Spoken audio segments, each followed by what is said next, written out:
네, 비상대책위원회 가닥. 네, 이른바 내부 총질 문자 사태 이후에 국민의힘에서 권성동 직무대행 체제를 둘러싼 파열음이 커져만 가고 있습니다. 어제 아침에 최고위원 회의 후에 권성동 대행에 기자들의 질문이 쏟아졌는데요. 먼저 보시죠.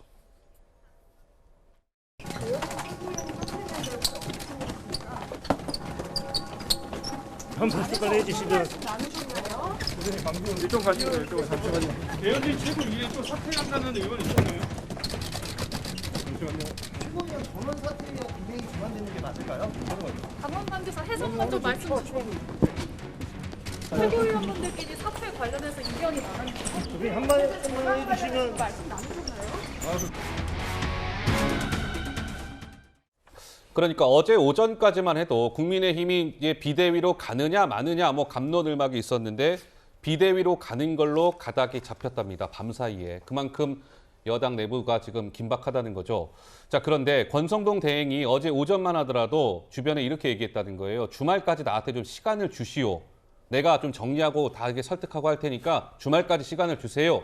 라고 했다가 어제 오후에는 보세요. 비대위로 가는 것에 찬성한다고 입장을 좀 돌연 바꿨습니다. 이현정 의원님 무슨 일이 있었던 겁니까? 일단 권성동 대행이 일단 대통령실의 분위기를 좀 잘못 읽은 측면이 저는 있는 것 같아요. 일단 대통령실에서 윤 대통령의 일단 뭐 생각은 뭐 저도 잘 알 수는 없습니다만은 예. 어쨌거나 이 지지율이 20%대로 떨어진 상황에서는 뭔가 당과 대통령실의 어떤 큰 변화가 필요하다. 그래서 이게 인적 쇄신을 통해서 위기를 극복해야 된다라는 기조가 선 것 같고 그 결정적 계기가 결국 이제 권성동 대행의 이제 문자 공개였지 않습니까? 예. 이제 그거에 대한 어떤 식이든지 정책 책임을 누구든지 져야 된다. 그러니까 이런 어떤 원칙론이 있었는데 권 대행 같은 경우는 어떻게든지 본인 중심으로 이 사태를 좀 수습을 해보겠다 이런 판단이었던 것 같아요. 그래서 어제 배현진 최고위원의 갑작스러운 사태 때만 하더라도 그냥 한두 명 사퇴한다고 해서 이 비대가 이 최고위원은 무너진 거 아니다. 그러니까요. 라고 얘기했죠. 이야기를 했다가 예. 오들면서 조금씩 말이 바뀌어갑니다. 기류가 바뀌었군요. 예. 그러다가 아하. 이제 마지막에는 비대위 받겠다. 결정적 계기는 초선 의원들 30여 명이 일단 연판장을 돌렸습니다. 이 네. 비대위가 필요한 연판을 돌렸고 또 대통령실의 어떤 뜻이 비대위 쪽이다라는 사인들이 당에 전달된 것 같아요.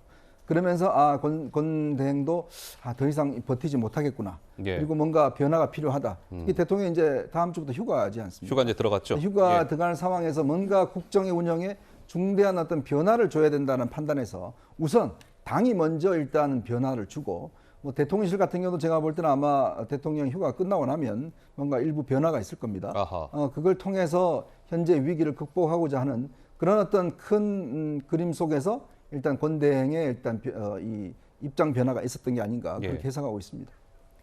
네, 비대위 체제로의 전환에 불씨를 당긴 건 배현진 최고위원의 사퇴였습니다. 배현진 최고위원 직을 내려놓으면서 이렇게 얘기했는데요. 들어보시죠.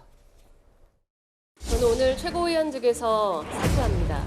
윤석열 정부가 5월에 출범한 이후에 국민들께서 저희에게 많은 기대와 또 희망으로 잘 해보라는 그런 바람을 심어주셨는데 80여일이 되도록 국민들께 그 기대감을 충족시켜 드리지 못한 것 같습니다. 마땅히 책임져야 하고 끊어내야 할 것을 제때 끊어내지 않으면 더 큰 혼란이 초래된다고 생각합니다. 저 개인이 지도부의 일원의 한 사람으로서 책임지는 모습도 보여드려야 할 때라고 생각합니다. 윤석열 정부와 함께 그 동력을 실어가며 여러분께 다시 거듭나는 모습을 보여드리는데 뒤에서 묵묵하게 최선을 다하고 제 몫을 다하도록 하겠습니다.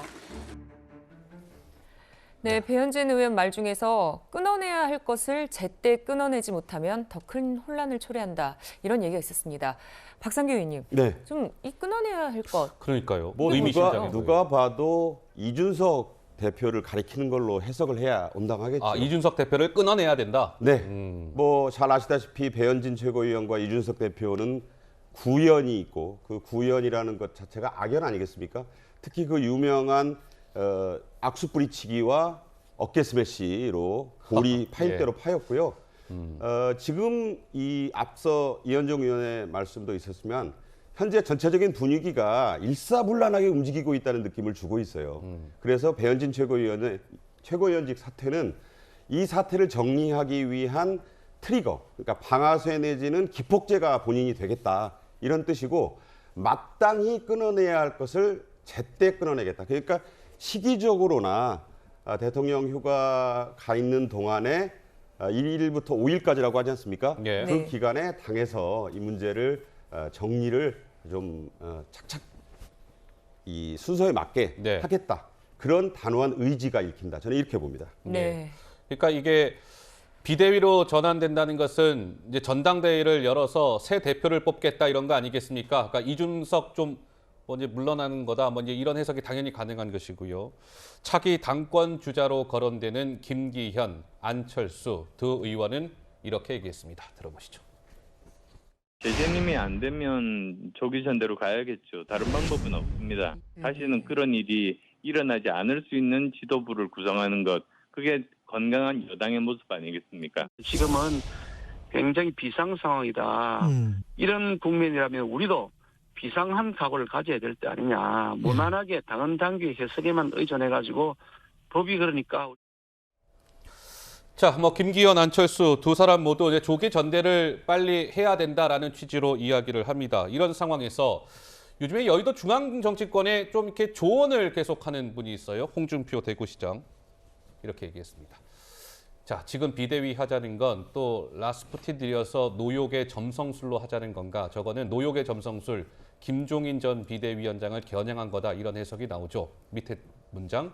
안 그래도 힘든 정부인데 당까지 각자 도생하려고 해서야 이 철부지들도 아니고 이런 글을 소셜미디어에 올렸습니다. 네. 그러면 우리 정혁진 변호사 보시기에는 홍준표 시장은 지금 비대위로 가는 거에 대해서 좀 반대하고 있는 겁니까? 뭡니까? 제가 봤을 때 반대 같은 생각이 드는데 네. 조금 오버하신 것 같다는 생각이 드는데 오버하고 계십니까? 지금 앵커께서 말씀하신 것처럼 무슨 점성술 이야기한 게 김종인 위원장이 별의 순간이라는 이야기를 했었잖아요. 네. 그러네요. 그러니까 거기 별이 들어가 있단 말이죠. 아하. 그러니까 결국은 그다음 또 누구 이야기를 했냐면 라스푸틴을 이야기를 했어요. 예. 라스푸틴은 러시아 제국의 멸망을 앞당긴 굉장히 이상한 어떤 기괴한 우리 역사로 치면 신돈과 같은 그런 사람인데 그런 사람을 김종인 위원장에 빗대 가지고 이야기를 한 걸 보니까 조금 과한 그 비유가 아닌가 그런 생각이 드는데 예.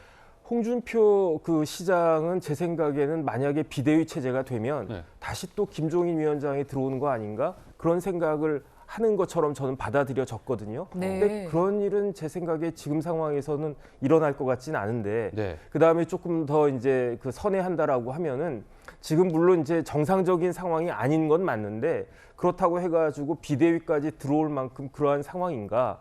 오히려 어느 정도 이렇게 쭉 가다가 이제 이준석 대표가 자진 사퇴한다든지 예. 그런 모양이 더 좋지 않은가? 그런 정도로는 이해를 할 수 있겠지만 라스푸틴까지 나오는 거는 제 생각에는 좀 과했다라는 생각이 듭니다. 네. 예, 이른바 윤핵관으로 분류되는 장제원 의원, 마침 어제는요, 장 의원의 국회의원 사무실로 많은 사람들이 왔다 갔다고 합니다. 영상으로 보시죠. 오늘 워낙 많은 분들이 의원님 방 다녀가셔가지고 오늘 할 말이 없어요. 내가 할 말 없다 그러니까 그것도 기사로 쓰더라고. 다른 의원님들이랑 뭐 좀 어떤 말씀 나누셨는지도 좀 궁금하고. 들었어요. 들으셨다는 게 어떤 거죠?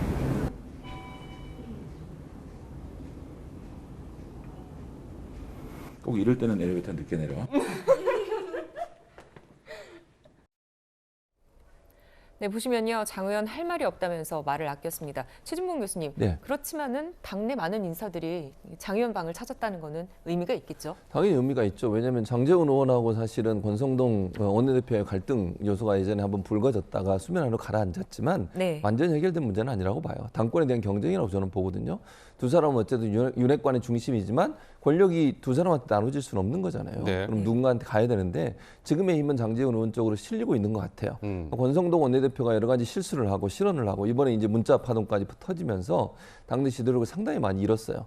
그러면서 또 다른 윤핵관의 축인 장제원 의원 쪽으로 힘이 실리고 있다 이렇게 볼 수밖에 없습니다. 예. 결국 이번에 비대위 체제로 간다고 하면 많은 이제 국민의힘 의원들이 장제원 의원 쪽으로 힘을 실어서 그쪽에 힘이 실린 상태 비대위가 출범할 가능성이 있어요. 그래서 권성동 원내대표 입장에서 상당히 좀 어려운 상황에 빠져 있는 상황이고 네. 장제원 의원 입장에서는 본인이 원하든 원하지 않든 어쨌든 개파의 중심에 서 있고 윤핵관의 중심이라고 하는 것이 다 알려진 것이기 때문에 뭐 지금 장제원 의원은 아무 얘기하지 않지만 내심 속으로는 즐거워하고 있지 않을까 그런 생각이 듭니다. 그러니까 국민의힘이 뭐 비대위로 가기 위해서는 당내 의견 수렴도 중요하지만 용산의 생각도 중요한 거 아니겠습니까? 대통령실. 자, 대통령실 관계자가 어제 채널A 취재진에 이렇게 얘기했다고 해요. 자, 신속하고 잡음 없이 비상대책위원회로 빨리 전환해서 대통령을 지원해 줬으면 한다. 이현정 의원님, 대통령실 관계자가 저렇게 얘기했다는 것은 뭐 대통령실 이코로 윤심 아니겠습니까? 제가 알기로는 시계를 조금 과거로 되돌려 보면 그 이준석 대표의 징계가 있었을 때 그때 이제 좀 두 부류로 나눴어요. 이제 권성동 당시에 윤한홍, 이철규 이분이 이제 대통령하고 면담을 했지 않습니까? 그랬죠. 이제 그 상황에서 이게 이제 지금 현재 이 상황은 고리가 아니라 사고다. 그래서 이제 대응 체제로 가야 된다. 이걸 합의했다라고 그러잖아요. 근데 그 모임에 장제원 의원은 참석하지 않았어요. 안 갔죠. 그러니까 그때 이제 장제원 의원이나 일부의 당의 생각은 뭐냐면, 그러니까 이 대표가 성상남 문제로 일단 당권 정지 6개월을 받았으면 최고위원도 또 책임이 있다. 그래서 최고위원도 동시에 사퇴를 하고 아예 그때 예를 들어서 새로운 어떤 이 최고위원회를 완전히 무산시켜버리고 그 새로운 어떤 이 지도 체제를 성립을 해야 되는데 문제는 이제 이 생명을 연장시켰단 말이에요. 그러니까 6개월 뒤에 이준석 대표가 다시 복귀하는 걸로 지금 권성동 그때 대행이 이야기를 했지 않습니까? 그렇게 얘기했었죠. 그러면서 이 상황이 어떤 악화되는데 그 상황에서 바로 이제 문자 파문이 터진 거죠. 이제 그러다 보니 이제 장제원 의원이나 이쪽에서는 명분이 더 선 거죠. 보십시오. 이렇게 돼가고는 안 됩니다. 이렇게 당이 이런 식으로 리더십이 지어서 안 됩니다. 확고하게 차기 리더십을 서야 된다. 이런 뜻이 강했고 대통령도 아마 거기에 저는 상당히 공감을 한 것 같아요. 왜냐하면 지금 상황에서 이 정부가 출범한 지 얼마 안 됐지 않습니까? 결국은 정치에서 국면 전환에서 보여줄 수 있는 것은 인적 쇄신밖에 없습니다. 그러니까 국민들이 눈에 보이기에 변했네, 바뀌었네. 이건 결국 사람이 바뀌어야 되게 보이는 거거든요. 근데 지금 당장 정부에 있는 장관들을 지금 총리나 가르칠 수 없는 상황이잖아요. 이제 대통령실과 그럼 당인데 그러면 당이라도 일단 먼저 우선적으로 뭔가 변화를 줘야 된다. 그러니까 아마 대통령실도 저는 변화가 있을 걸로 봐요. 그렇다면 이 당과 대통령실이 동시에 어떤 면에서 이 위기를 극복하기 위해서 해야 되고 최소한 추석 전까지만 하더라도 지지율을 40% 가까이 올려야 된다. 이런 목표를 설정하고 있는 걸로 알고 있습니다. 추석 때까지 40%? 네, 그렇지 않으면 이 윤석열 정부가 추진하고 있는 개혁 자체가 좌초될 수 있다는 위기감이 있는 거죠. 왜냐? 20% 지지도가 내려가면 일단 공무원들이 말을 안 듣습니다. 그러니까 공무원들이 움직이지 않아요. 그러니까 그러다면 이게 뭔가 연금개혁이나 노동개혁을 하려고 해도 경찰들 한번 보십시오. 안 되잖아요. 이제 그런 어떤 위기감이 있기 때문에 이 추석을 기점으로 해서 최대한 하기 위해서는 빠른 지금 체제 변화가 필요하다. 그래서 어제 아마 당에서 계속 이렇게 며칠간 끌지 말고 빨리 비대위로 가야 된다라는 의견의 일치가 있었던 것으로 알고 있습니다. 그런데요, 또 하나 흥미로운 포인트가 이 동아일보 또 취재에 따르면 이런 얘기가 나옵니다. 대통령실 고위 관계자가 이렇게 얘기를 했다는 거예요. 윤 대통령이 이제 문자 파동으로 그걸 염두하면서 진수식 한 날 전용기에서 돌아오면서 윤 대통령이 권 대행한테 고생했다 뭐 이런 취지로 얘기했다는 거 언론 보도를 통해 다 알려졌잖아요. 근데 그게 언론 보도를 통해 알려진 것과 관련해서 윤 대통령이 그런 자신의 발언이 알려진 것과 관련해서 재신임한 듯 보도가 된 것과 관련해서 상당히 불쾌해했다라는 언론 보도, 동아일보 보도가 오늘 나왔습니다. 그렇다면 박상규 의원님, 그러면 좀 요약해서 보자면 이제는 권성동 시대는 가고 뭔가 이제 국민의힘의 누군가로 인한 새로운 시대가 열릴 것 같은데 그러면 그 누군가는 누가 될 거라고 보십니까? 네, 뭐 지금 비대위 체제로의 전환에 대해서 김기현 의원과 안철수 의원이 약간 온도차가 있잖아요. 그러니까 재신임을 물어서 비대위 체제로 가자는 게 안철수 의원이고 즉각 비대위 체제로의 조속한 전환이 필요하다고 보는 게 김기현 의원이에요. 어쨌든 두 사람이 경쟁하는 그런 모양새고 특히 권성동 원내대표에 대해서 대통령이 불쾌감을 드러냈다고 하는 부분은 이게 이제 정확한 워딩을 제가 취재해 보니까 이렇습니다.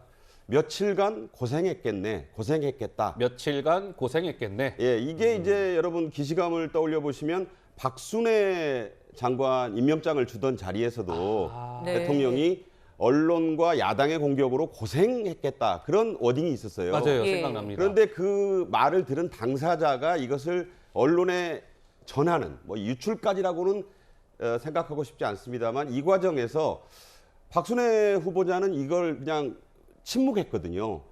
그리고 이제 대통령실의 어떤 그 보도 릴리스로 알려졌는데 예.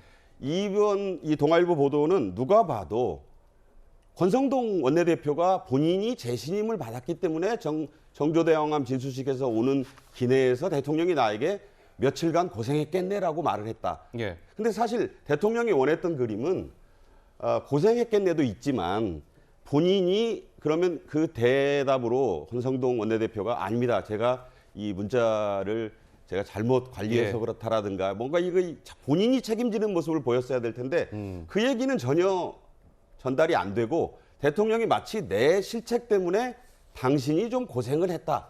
이런 식으로 충분히 해석될 수 있는 여지를 남겼거든요. 예. 재신임도 그런 점에서 볼 때 과연 이 상황에서 권 원내대표가 알겠습니다. 삼진 아웃 얘기까지 나오고 있지 않습니까? 세 번째 실수를 했다. 네. 야구에서뿐만 아니라 정치적으로도 세 번씩 이렇게 실수하는 원내대표가 본인이 책임을 떠안으려 하지 않는 자세에 대해서 대통령은 상당히 불쾌했을 수밖에 없고 그런 점에서 이런 기류 변화를 민감하게 좀 눈치를 챈 그 친윤계 네. 또 초선 의원들도 그렇습니다만 압박이 심했다고 봐야죠. 이게 네. 대통령의 뜻이 알겠습니다. 이미 당신을 떠났다.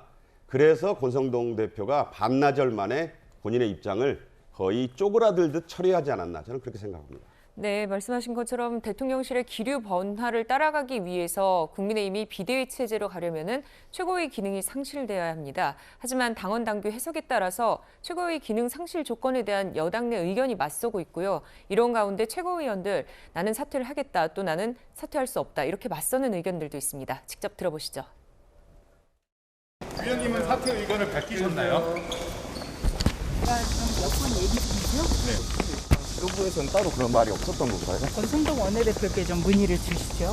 한 사람이 이렇게 단일하게 말씀을 주셔야 오해가 없게 나갈 수 있을 것 같아요.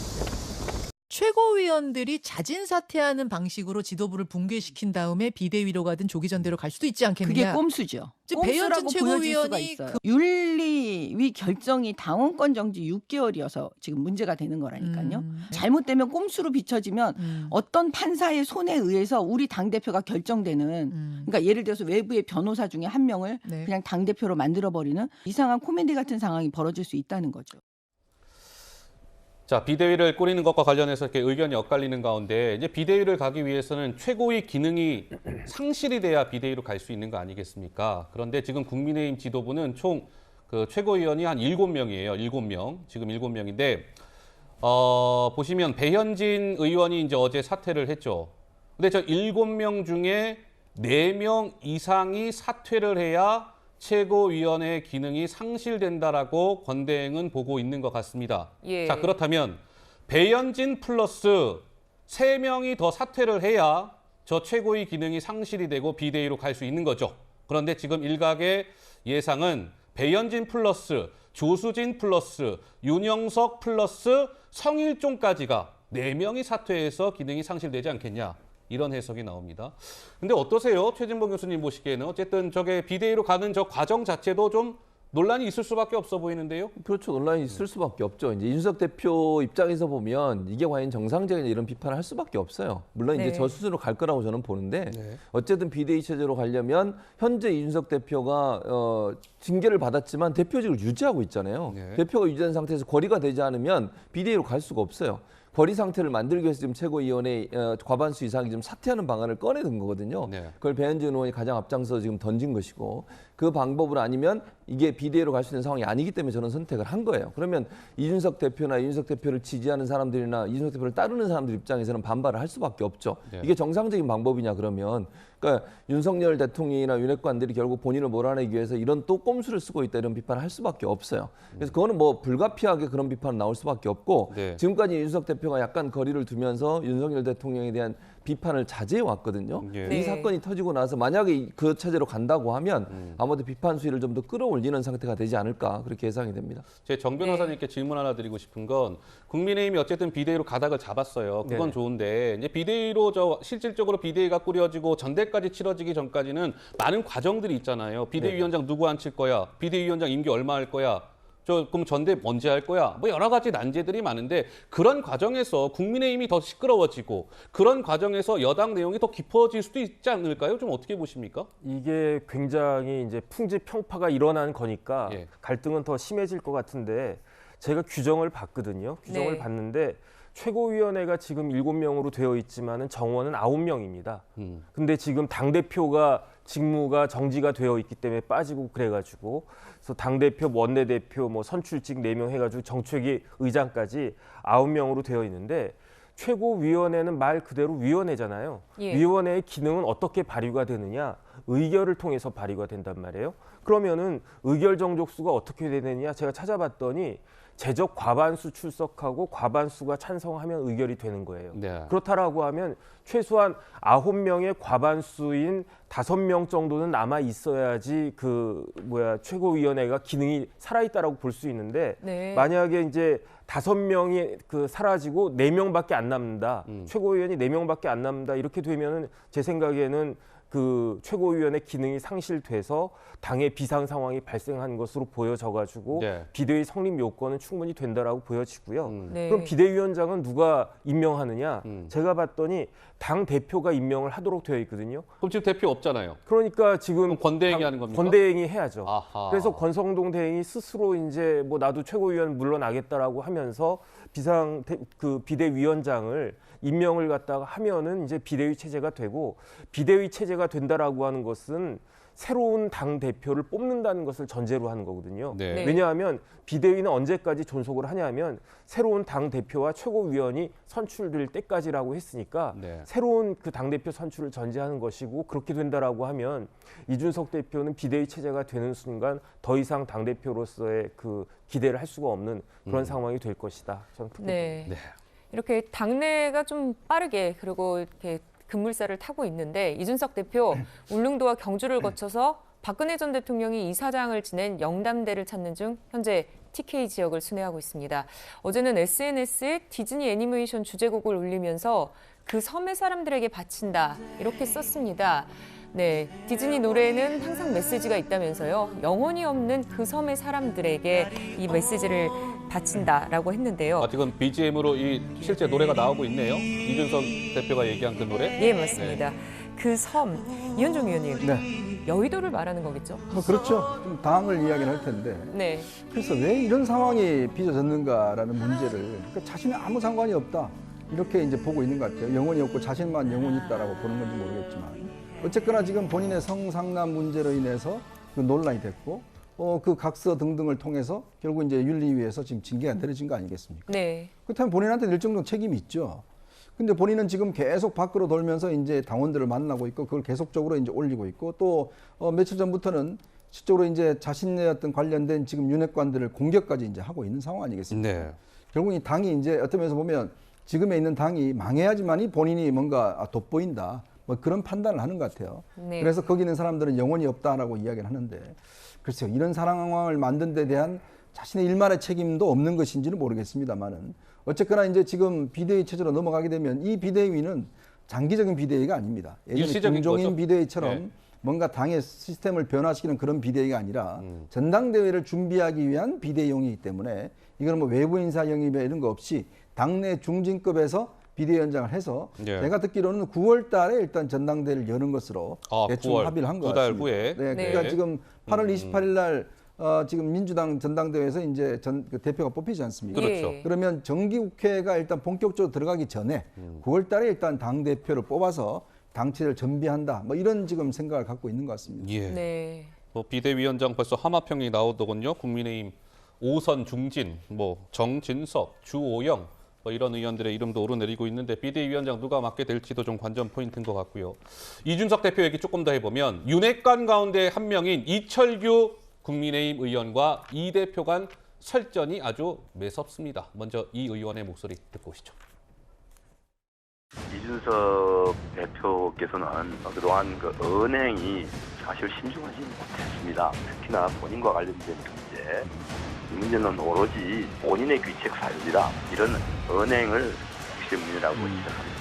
이준석 대표의 언행을 보면은 국정을 뒷받침하는 일보다는 늘 뒤에서 조롱하고 발목 잡고 또 이렇게 방해하는 일들이 대다수였죠. 그래서 내부 총질이라고 하는 것입니다.